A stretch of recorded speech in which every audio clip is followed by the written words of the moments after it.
What is going on, everybody? What is going on? What is going on? What is going on? Welcome back to the channel. First and foremost, if you are new here, y'all know the drill. Hit the subscribe button, hit the like button. If you hit that subscribe button, make sure to turn on the post notification bell so you'll know whenever I go live, or whenever any new content is put out there. Make sure to support it whatever way you can. It is all greatly appreciated. And listen, Sunday night is, I think, needless to say, the biggest game of this season. It is, I think, when we talked about everything that we went through in the off season, all the hype heading into the season. We knew it was very possible that there would be one of these games late in the year, and it very well could have been this game that was going to mean a lot, and everything would be at stake for the Atlanta Falcons. And that is exactly what we have here. First and foremost, this game is on Sunday Night Football. I've been waiting all day for Sunday night. And let me tell y'all something. For the Falcons to be on Sunday Night Football, not just once, but twice in a season, I do think it's a big deal, regardless of what we went through, considering how much the NFL does put into Sunday Night Football. It is a big deal. Obviously, the Sunday night matchups have taken a hit. Some may say they're not as quality as they were in years past, but to me, Sunday Night Football is still a special deal. There's always just something about Sunday Night Football. It's very special. For the Falcons to go 5 years without playing in it to now twice in the same year, definitely I think it is a big deal. And it goes to show how much stock there is in this Falcons team, but more so how important things are at this point in the season, this being a flexed Sunday Night Football game. So first and foremost, man, there's a lot of storylines in this game, and I think we understand what these storylines are, but I think we first have to just recognize how we've gotten to this point, and the fact is that the Falcons have gotten to this point. Through a lot of ups and downs this season. There's been a lot of ups and downs on the season, as I'm currently looking up something that I am going to mention later. But there's a lot of ups and downs to this season. But all in all, man, this is definitely one of those years where you look at how things have gone in recent history, and you really do look at where this team is. There were a lot of expectations heading into this year, and there were times we got very excited about this team. There were times we were very frustrated with this team, but ultimately now, with 2 weeks left to go, we're in first place. We're 8-7, and it is as simple as you win these last two games, you are NFC South champions for the first time in 8 years. The first time since 2016. The first time since that Super Bowl year.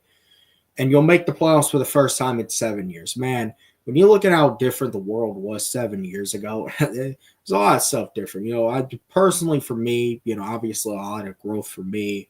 But the world, man, in the past 7 years, we've obviously gone through a national pandemic.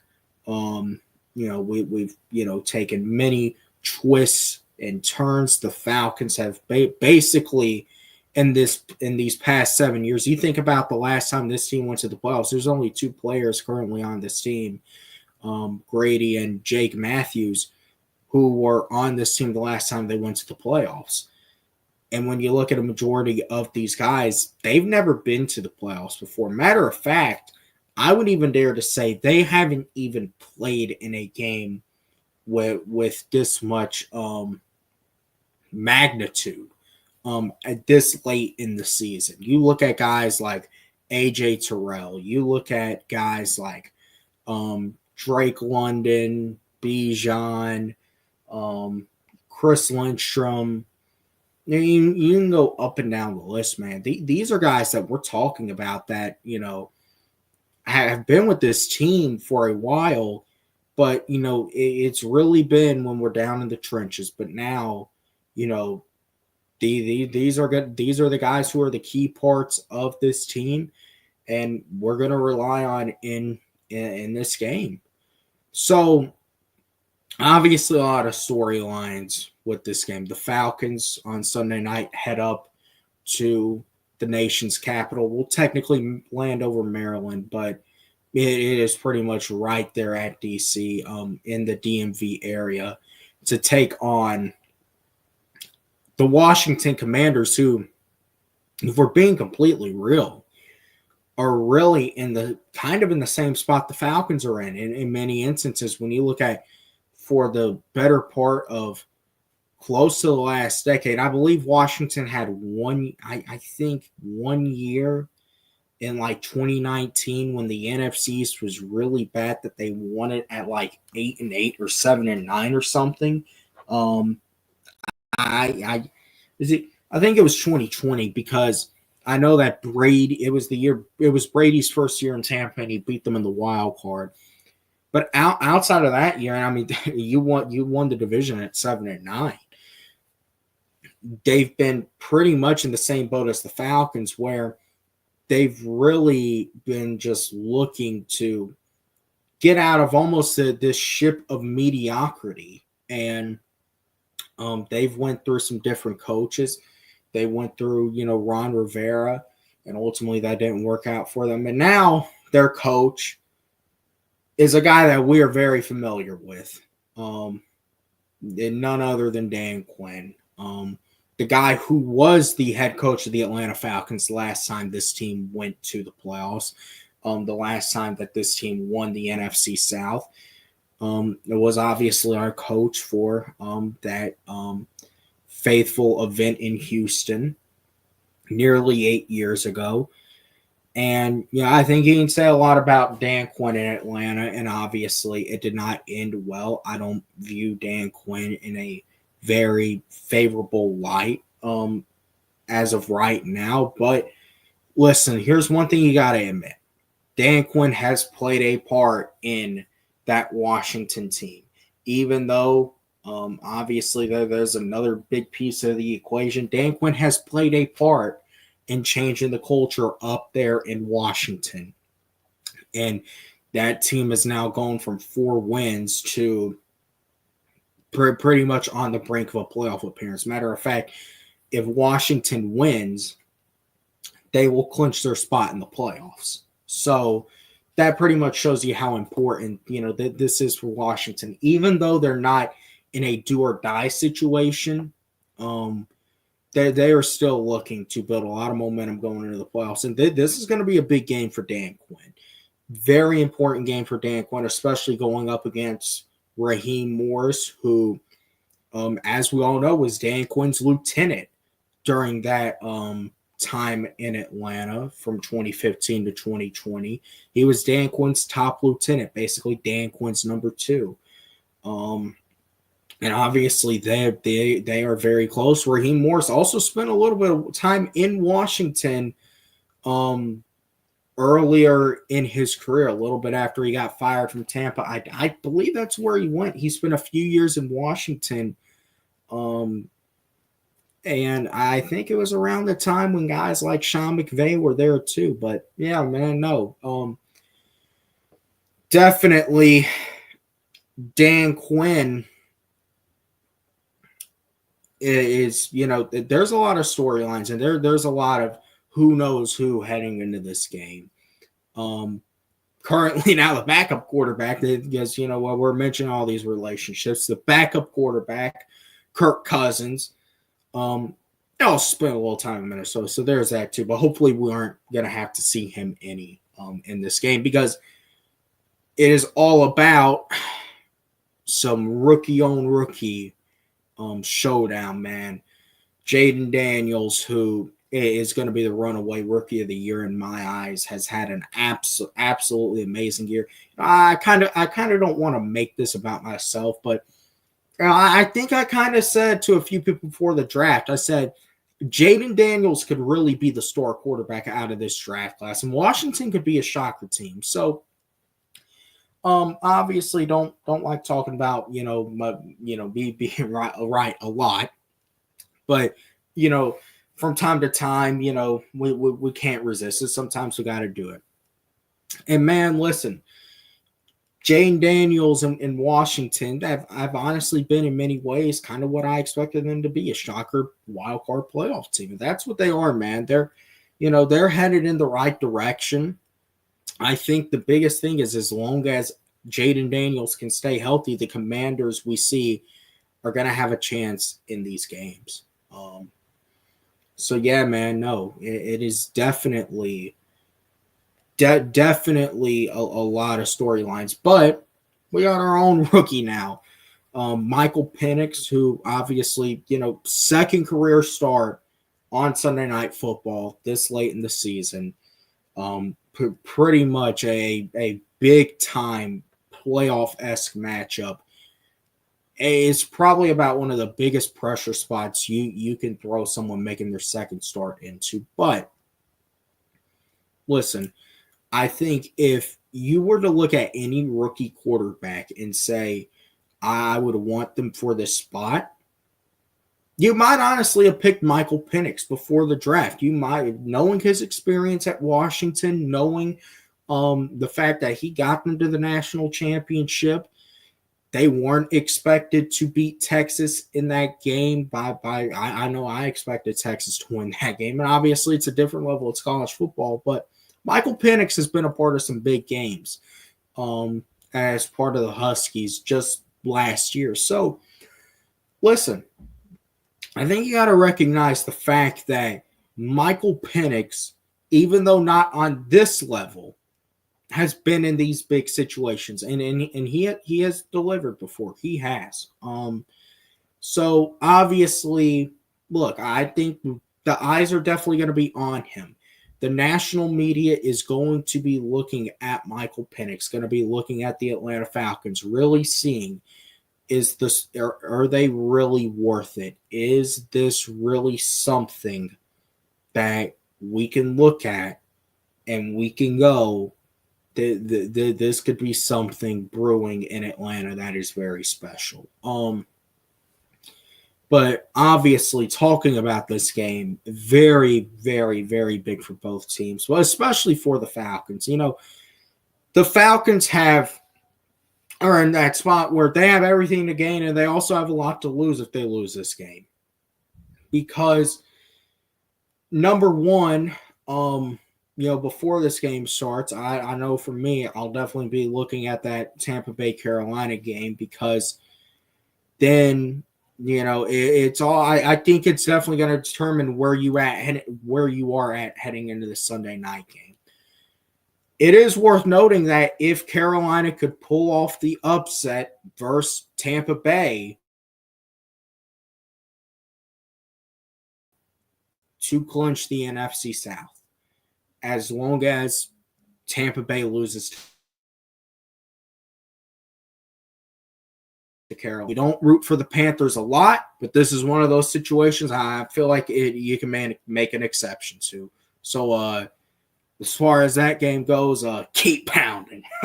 Hey, shout out all the Panthers fans. We need, just like we were saying with Dallas, we would love, obviously, listen, we can only control what we can control, and we're not in that do or die spot, but we would definitely like for the Panthers to get the win, to put the Falcons in a spot where they don't even have to worry about Week 18. If they can win here on Sunday night, they win the NFC South. But we got to keep in mind, and this is why I haven't really gotten too ahead of the thought, because obviously I don't think Carolina's underdogs, and I think Carolina could keep that a close game.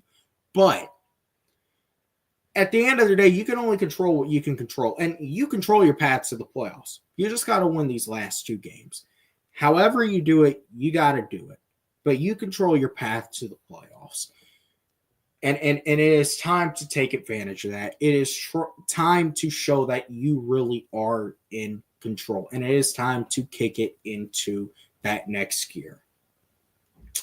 So anyways, man, with that being said, there's obviously a lot riding on this matchup. This is still what I would call the definition of a must-win for the Falcons for many reasons. Number one, you want to stay in control of your playoff destiny because you don't know what the hell's going to happen in Tampa. And God forbid the Bucs win and you drop this game. Now you're in the same exact spot you were 2 weeks ago, but now there's only 1 week left. And not only do you have to win versus the Panthers, but the Saints, and I don't even want to think about this. So God forbid whatever happens, just get a win on Sunday night. God forbid we actually have to root for the dirty swamp ass team from New Orleans to have to save our season. God forbid that is what were to happen the final week of the year. I don't even want to think about that. So we have to control what we can control. And that means starting with a win on Sunday night. And another big thing is, as I talk about, there's a lot of national attention, a lot of national media. One of the things with the Falcons, and I don't know about y'all, but for me, I like when someone like Mike Tirico or someone like Stephen A. Smith has to get on their show Monday morning and give the Falcons their flowers. Because one thing about the national media, they don't like to give the Falcons their flowers. They do not like to do it. And you know when they have to, it really hurts them. Think about that game versus Philadelphia earlier in the year. They had to give us they had to give us our flowers, and they still tried to get away from it and saying that Philadelphia blew the game. No, Falcons won the game. It's just a matter of they were trying to make every excuse in the book. So you want them to have to force us into giving us our flowers. That is the situation you want to put the national media in. Make them feel uncomfortable. There's this big narrative about Jayden Daniels, and obviously he's the darling now. Everyone is favoring Washington, and I actually kind of like that. I like the spot that we're in heading into this game, because there's a few people believing in us, but there's not many people believing in us. A lot of people think, oh, Washington's the better team. They're the better team on paper. This Atlanta team's up and down. How much can you count on them? We're going to pick Washington to win. And it's going to be nothing like if we can go and pull off this win, having to watch the following morning. Everyone just seems so shell-shocked at the result. But obviously that can only happen if the Falcons go and take care of their business. And listen, this is some big business that has to be taken care of. So talking about this game first and foremost, the biggest thing I feel like is going to be the story heading into this game is how does this Falcons defense match up with Jayden Daniels? How does Raheem Morris and Jimmy Lake, Jerry Gray, all alike plan on combating Jayden Daniels and letting him play his style of football? And let me tell y'all, Jayden Daniels' style of football, getting outside of the pocket, making plays, running all over you. We really see that. That is how Jayden Daniels wears teams down. He runs all over them. He wears them down. That is the type of football that he very much likes to play. And that is, I really believe, what you need to focus on taking care of and really limiting in this game. Jayden Daniels obviously has not just been dynamic through the air. He's been dynamic with his legs. And the thing with Jayden Daniels is it's almost kind of like Lamar Jackson earlier in his career, where he was most comfortable making plays with his legs. And listen, you still got to respect the fact that Daniels can get the ball to Terry McLaurin. Terry McLaurin versus AJ Terrell is going to be a very interesting matchup. And the fact is that him now having an actual quarterback really unlocks a lot of what Terry McLaurin can do in his abilities that, really when Washington was having to deal with not really having an answer at quarterback, you really didn't see. But overall, man, I'm really looking at these games, and you really don't get the feeling. I mean, obviously, last week versus Philadelphia, you definitely saw him turn it up on that Eagles secondary for 5 touchdown passes. But really, outside of that, I mean, he was. You typically see Jayden Daniels if he can go for about 230, 240, and then 2 touches to do the work with his legs, and that's what I think really allows him to go to work, to get outside of the pocket and make plays. That is, I think, we have seen how you really do put Washington in a lot of uncomfortable situations, especially considering that Cliff Kingsbury, that's a style of quarterback he likes. We saw it with Kyler Murray in Arizona. Honestly, we saw it with a little bit with Caleb Williams at USC. Even though that's different at the college level, as far as the NFL level goes, we have seen him with Kyler Murray, and now we're seeing it with Jayden Daniels.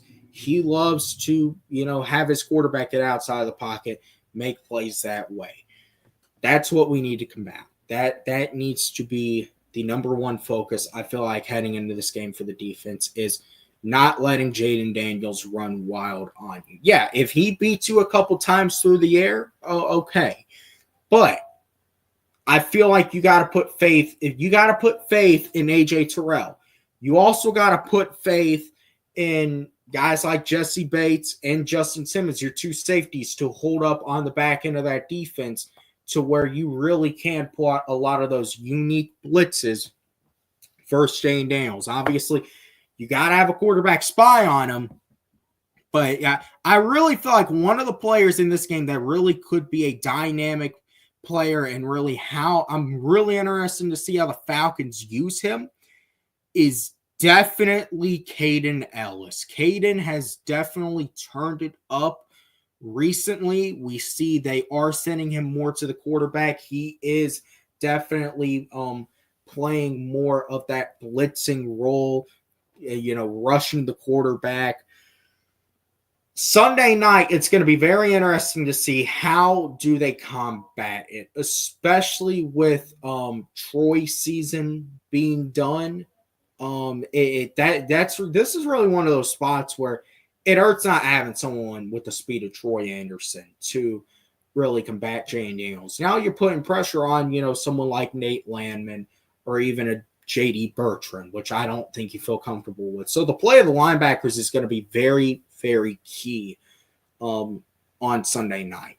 And also, I think another big thing about it is going to be the fundamentals of football. Is going to be when you have Jayden Daniels, and obviously it's easier said than done because he's a dynamic player, you got to wrap him up and you got to put him on.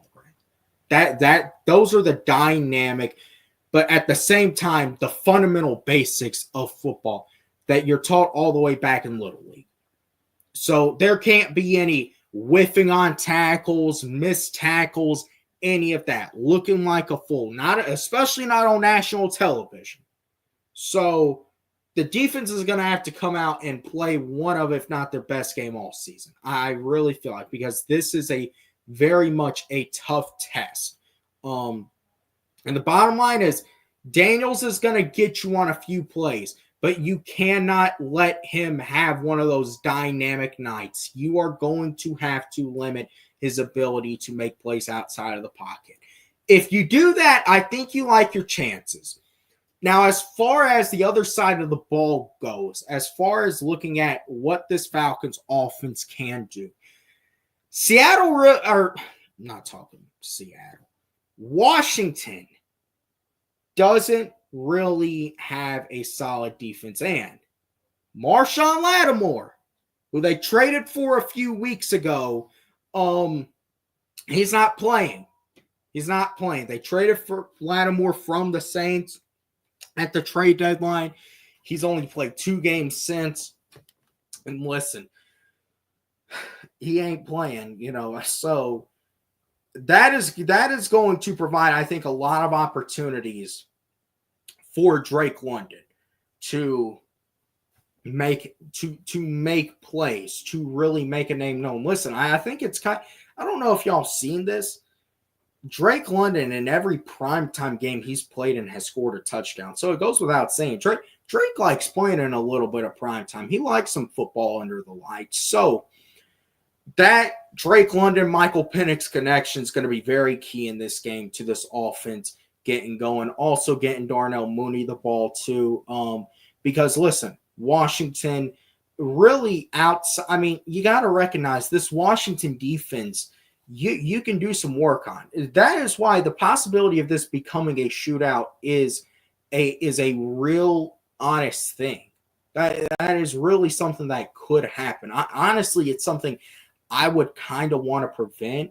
I would prefer you come out and once again you really try to establish a running game. But at the same time, the reality is you might have to put that ball in Michael Penix's hands and let him and put trust in your rookie quarterback to go out and make plays. This is definitely going to be a game at some point of rookie on rookie and what rookie does better under the lights. This is also Washington's first Sunday night game of the year too. I think it's Jayden Daniel's first Sunday night game. So there's definitely, a little bit of pressure as far as that goes. If this turns into a shootout, we know how shootouts go. It's all about who has the ball last. And they scored with 10 seconds left and won the game. That's what Washington has done a lot this year. So preferably, the Falcons have, honestly, and I kind of hate to put it but if it is a shootout, I would prefer we have the ball last, because we have seen Washington do some very crazy stuff when they have the ball last in these situations.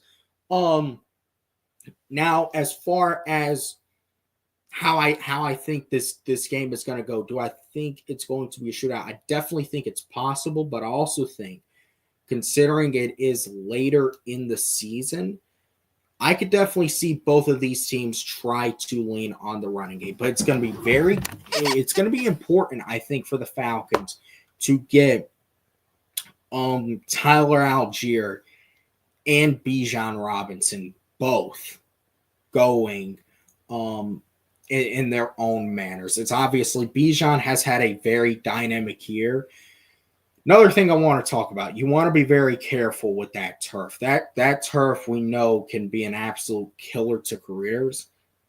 So honestly, this whole running Bijan 20 times, if it comes to that, we got to win how we got to win. I would prefer to try to get Tyler Algier going. See how that goes. See how getting Algier going really does go against the Washington team that, when you look at their defense, as I say, they got some solid guys up front. Duran Pan is, you got to respect it, but at the same time, I mean, you have a very old Bobby Wagner in the middle of that defense. He's certainly not the Bobby Wagner he was at the height of his time in Seattle. So looking at what Washington runs with that base 4-3, you're going to have opportunities if you can get to the second level of that defense, and especially, man, with that secondary. So if it does turn into a shootout, I will say I want Penix to have the ball last. I want the Falcons to have the ball last. Because if you give Jayden Daniels the ball last, that is putting this defense, I feel like, for all of us, at least as fans, in a very uncomfortable situation. Even though, listen, you do got to give the defense one thing, and I think it's good you're going in with the momentum. Since the bye, you've been playing a lot better. You have shown that you can get to the quarterback. You've shown you can get the quarterback on the ground. But let's be completely real also. Jayden Daniels is completely different from Drew Lock and Desmond Ridder. Okay? And honestly, he's probably the best quarterback this team has played since what we've seen from Sam Darnold this year in Minnesota. And we know he threw all over our defense. You cannot put your defense in those situations. The secondary is going to have to hold their own. That means Jesse Bates, Justin Simmons, AJ Terrell holding your own. That is what that means. But also keeping Daniels inside of the pocket and making him uncomfortable. That's what it's got to be. So the biggest key is definitely as I do go into the keys of victory. First key to victory, and I've given these keys to victory, I want to say about just about every week. The biggest key to victory in this game, and maybe of the entire season to this point, making Jayden Daniels uncomfortable, not letting him get outside of the pocket, keeping him corralled, keeping him in check. That's making him uncomfortable. To me, that is the biggest key to victory in this game, making Jayden Daniels uncomfortable. Second key to victory, connecting with the wide receivers, getting Drake London involved. That is a very much a key to victory. Drake London, I feel like this could be one of those games you look at and you go, boy, Drake has an opportunity to have a game here. Drake played Washington last year with you-know-who at quarterback, and he balled out. He had over 100 yards that game. Can you just imagine him now with Penix? If Penix, can actually get him the ball, how smooth Penix, obviously. And look, it was just the Giants. That is really where we're going to see how ready really is Michael Penix at this point. What is all of the hype around Michael Penix? We're going to get to see. Big spot for Michael Penix. But I will say, getting that connection to Drake London is going to be a very big key. And the third key I really feel like is going to be playing smart football. Not turning the ball over, because we know these are the types of games. That one mistake can end up killing you. These are the types of games where you make that mistake, it can end up killing you. You can slack off against the Raiders. You can slack off against the Giants. This Washington team on the verge of the playoffs, this pretty much, if you want to think about it, is a playoff game. You cannot slack in any way. You are going to have to come out and you're going to have to play smart football. That maybe means from time to time taking your dinks and dunks, going through your progressions, taking the little screen to Bijan that can get a solid at least 5 to 7 yards. And at the same time, take your chances, be smart with them. That is what it's about. As far as defense goes, no penalties, being disciplined. If you can do all that, I feel like you're going to come out with a win. But this also feels like one of those games where it comes down to fundamentals sometimes when you just talk about it. It's going to come down to the fundamentals. And listen, that is what you got to do right. If you do the fundamentals right, I feel like you're going to put yourself in a good position, because even though this very well could turn into a shootout, This could also turn into who really dominates first, who gets going first. That's what this could turn into. So it's really all about, obviously, you want to keep pace with Washington. But if you get an opportunity to lay the hammer in on them, you got to take it, man. You got to take it. Because Washington is definitely going to, I feel like, give you an opportunity throughout this game. We saw with the Eagles last week. They got up very big early on them, but they couldn't lay the hammer in on them. They could not do it. You would look at, especially after Jalen Hurts went down, and that is very, very big. But you honestly look at how things went last week with Philadelphia, and you go, well, how did they lose that game?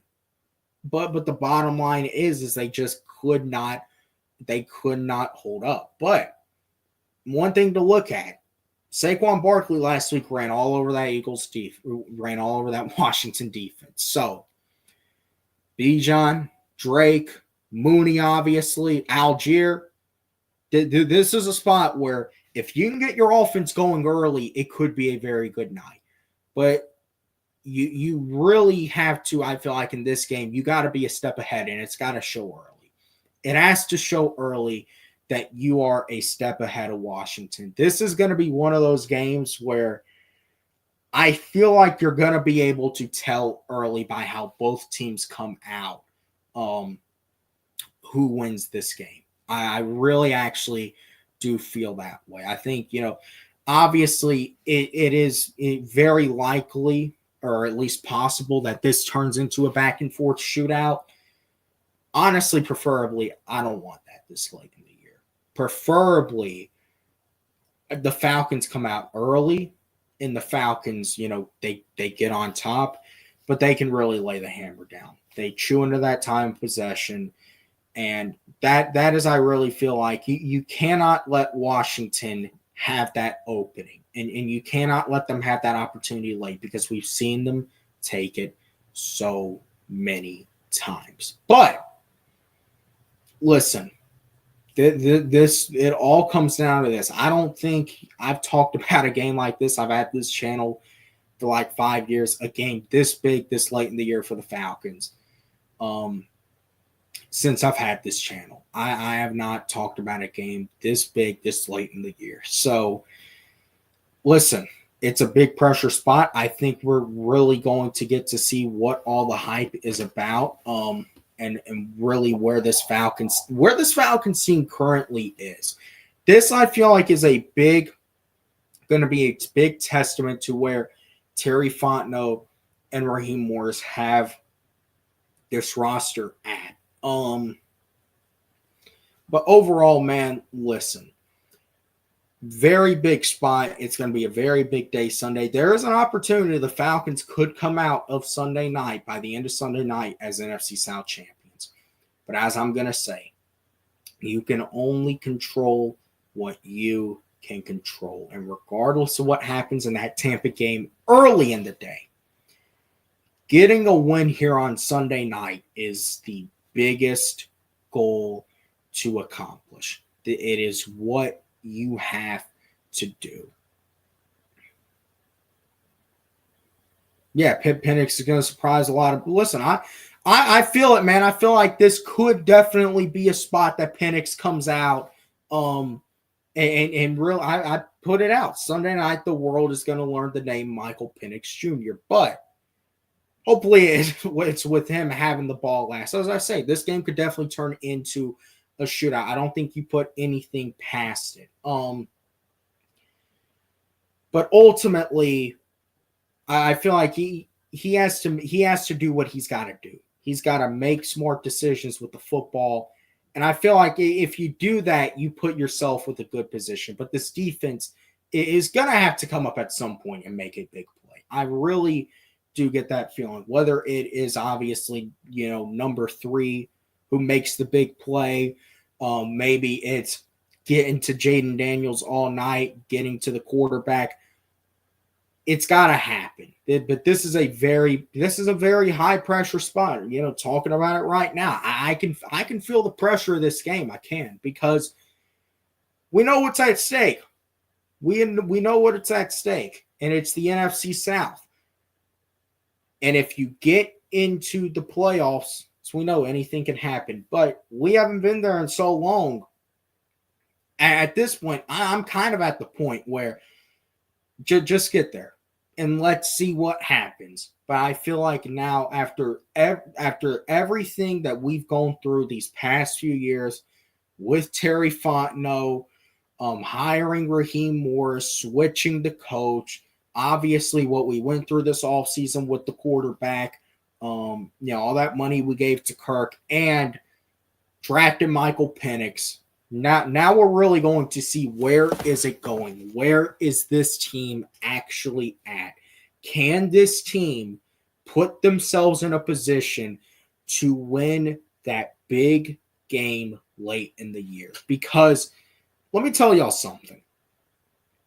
If this team, let's say hypothetically, because I'm going to be real with y'all. I know, is this team a Super Bowl team? No. But if this team really wants to take those first steps, you got to make that big statement one late in the year to get you into the playoffs. And this is the perfect spot for the Falcons to especially go in and pull off a big-time upset, doing it as underdogs. So ultimately, now we're this is obviously a big spot for Michael Penix, but it's a big spot for the Falcons in general. That's the way that I feel about this game, because you need that big signature win that I really feel like you can look at and say that was really the start of something. And ultimately, man, that's what you got to do. That's what you got to do here on Sunday night. But anyways, I am getting ready to get out of here. Very big game. Going to be chilling, watching it on Sunday night. I don't think I'm going live for this game, man. I know I haven't gone live for a game this year. I don't think I'm going live for this, man. I just this is one of those games where I just gotta watch it, man. I just gotta watch it. Gotta be locked into it. But I may go live right after. I'm obviously gonna have to make that decision. But listen, obviously Kirk cost us a few games. It shouldn't have been this close. Yeah, well, look, and ultimately the Saints game, Chargers game, Minnesota game, Seahawks game, yeah, those all stung. The reality is, man, Kirk's no longer the quarterback. It's Penix now. And we got 2 games left. We got to win these final 2 games. That's where I am. Win these final 2 games during the playoffs. So, with that being said, obviously, very, very, very, very, very big spot Sunday night. Bring it home, man. Bring it home. Get that win. Bring it back to the ATL. Put a big old frown on Dairy Queen's face. Because God, I can't stand that motherfucker. I just want to see that motherfucker leave that field in sorrow. But man, listen, very, very big game for a lot of these boys, man. Going to be a big, spot for guys like Drake London, guys like Bijan. Man, Bijan, I don't feel like, and maybe it's because of the seasons that Derrick Henry and Saquon are having, but I really feel like when you look at what Bijan is doing, and he's kind of just doing it so quietly, even to us, he's just casually had a 1,200-yard season, and there's still 2 games left to go. And let's hope that, especially Sunday night, very much a big impact game. Drake needs to hit 1K. Mooney's pretty close too, I think. I know Drake probably could get, honestly, like 1 catch and he's there, but I think Mooney's pretty close to it too. So I think they should both be in line to hit it on Sunday night. But listen, I've been dragging this out too long. Sunday, afternoon. Obviously going to be rooting for the Panthers. We don't do it much, but going to be rooting for the Panthers. It will definitely be nice to be in that position. But regardless, man, the biggest thing that can be done is winning on Sunday night, because I really feel like this is going to be that game you look at and say makes or breaks the season at the end of the day. Biggest game that's going to make or break the season. But anyways, man, with that being said, y'all take it easy. Have a good one. We're going to be back here after this game, and let's hope it is a win, man. Let's hope it's in our hands. Exactly, Aries. It's in our hands. The South is in our hands. We've seen the Falcons before when it's right in their hands, fucking dropping. This time we got to hold on. This time we got to hold on, man. Anyways, man, y'all take it easy, and I'll see you all.